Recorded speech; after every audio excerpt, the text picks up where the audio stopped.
தேவி வந்து இங்க மகாபாரதை நடந்தது. புரியுதுங்களா? மகாபாரதை என்ன? மகாபாரதை பேசாத பாபு போல தான் கேக்குது. இந்த பாருங்க, மகாபாரதைனா 48 நாள் உபவாசம் இருந்து, ஒரு சங்கத்துல ஒரு நாள் உபவாசம் இருப்பாங்க, மறுநாள் கொஞ்சோண்டு ஜலம் எடுத்துப்பாங்க. புரியுதா?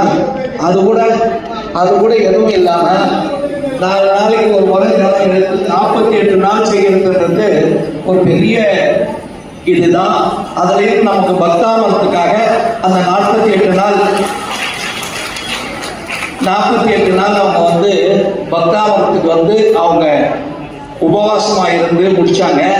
அன்னைக்கு பாரணைக்கும் பொழுது இங்க ஒரு 150 பேர் 200 பேர் அவங்களுக்கு ஆகாரம் கொடுத்தாங்க. அவங்கெல்லாம் கோல் பார்த்தாங்க. थोड़ा शांति का रखिए।